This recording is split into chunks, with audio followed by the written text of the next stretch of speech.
In April 2025, a small research group in Berkeley published a forecast about artificial intelligence. Not a vague one. A month-by-month story, running from the middle of 2025 to the end of 2027, naming the capabilities it expected, in order.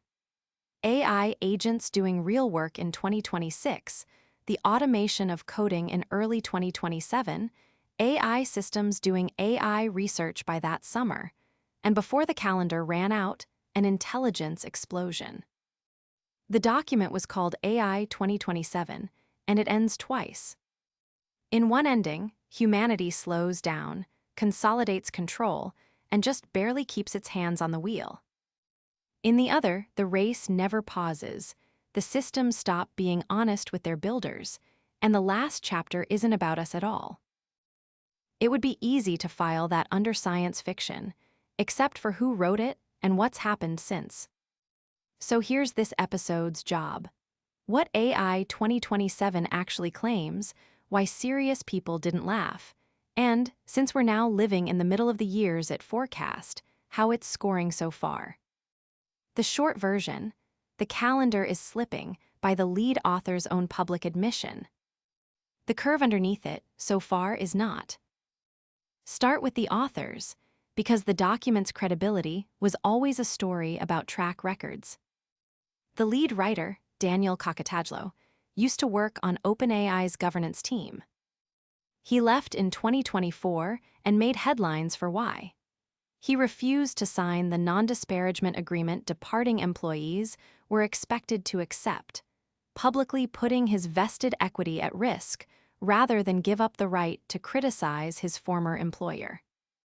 Before any of that, back in 2021, he'd written a blog post called What 2026 Looks Like, a year-by-year forecast of AI progress that almost nobody noticed at the time. People notice it now because we've arrived in 2026 and can grade it, and the grading has been uncomfortable for skeptics. Chatbots everywhere, reasoning models, AI persuasion concerns, compute scaling, much of it called years in advance.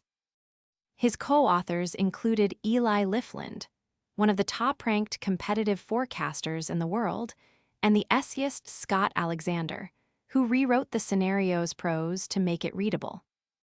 Their nonprofit, the AI Futures Project, published it as a warning wrapped in a timeline. The scenario's engine is a single empirical curve, and it's worth understanding because it's real, published, and updated in public. A research group called METR measures something deceptively simple: how long a task can be, in human working time, before an AI agent fails at it more often than it succeeds. In 2019, the best systems could handle tasks that take a person about 4 seconds. By early 2026, the frontier models were completing tasks that take a skilled human more than 16 hours. Plot the points and they double roughly every 7 months across the whole period, and METR's own recent updates show the doubling accelerating, closer to every 4 months in the last 2 years. Strip away the narrative, and AI 2027 is a bet that this curve keeps bending. Task horizons stretch from hours to weeks to months, agents graduate from chores to jobs, and eventually the job they take over is AI research itself. That's the step that matters, because when the researcher is software, progress stops moving at human speed. That's what the phrase intelligence explosion means, and in the scenario, it detonates in late 2027. So 1 year in, how's the forecast doing? Honestly, mixed and in an instructive way. Some things ran ahead of the script. Military autonomy, especially drone warfare, moved faster than the scenario imagined. But the capability milestones that drive its plot came in behind schedule. The GPT-5 generation of models landed with less of a leap than the scenario needed. Agents in 2026 are genuinely useful and genuinely unreliable, prone to exactly the compounding errors we covered in our agents episode, and businesses have been slower to absorb them than the timeline assumed.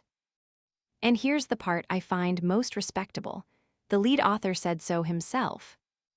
In a public update in November 2025, Kokotajlo wrote that his median estimate for human-level AI had slipped from 2028 out to around 2029 or 2030, citing better forecasting models and slower-than-expected progress.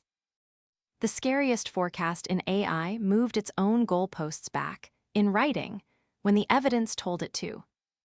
Prophets don't do that. Forecasters do. That slip tells you how to read the whole debate, because AI 2027 was never the consensus. It was the aggressive end of a spectrum that's been sliding toward it. The largest survey of published AI researchers, run by AI Impacts, put 50-50 odds on machines outperforming humans at essentially every task by 2047. That sounds comfortably far away, until you learn the same survey said 2060 just 1 year earlier. 13 years of distance evaporated in a single survey cycle. The forecasting platform Metaculus, which aggregates thousands of predictors, currently sits around 2033 for its 50% mark, with a 1 in 4 chance by 2029. And the people building the systems talk faster still. At Davos this January, Anthropic's Dario Amodei repeated his view that models matching top human experts across the board could arrive in 2026 or 2027, while DeepMind's Demis Hassabis held to 5 to 10 years. Geoffrey Hinton, who we met last episode, puts 10 to 20% odds on this whole transition ending in catastrophe. Nobody serious says never anymore. The argument is about which decade, and it's being conducted at surprisingly close range. Now the counterargument, because it deserves the floor and not a strawman.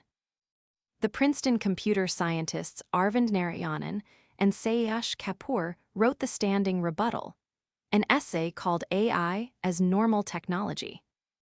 Their case, capability on a benchmark isn't power in the world.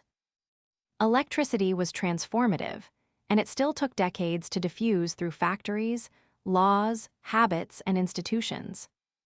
Real bottlenecks, reliability, liability, regulation, organizational change, don't double every 4 months, and in 2026, they've kept arguing the point, noting that AI still hasn't replaced the software engineers it was supposedly about to make obsolete.